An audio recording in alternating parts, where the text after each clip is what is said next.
座山萬元玩車系列之13年款嘅本田斯派瑞。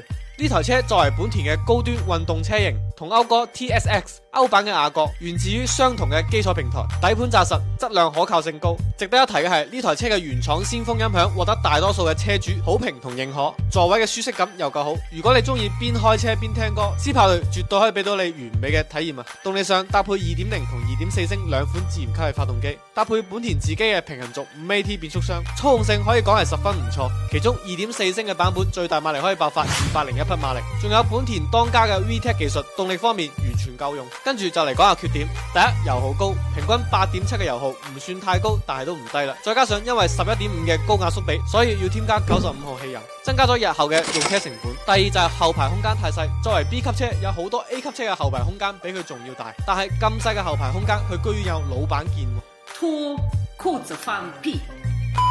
最後，因為呢台車嘅保值率唔高，知名度亦都唔高，所以喺二手嘅價格十分合理。13年嘅斯派瑞大概喺5萬左右。更多關於呢台車嘅信息，可以點擊左下角下載動車帝 APP 嚟查看。大家仲想睇咩車？歡迎喺評論區留言討論。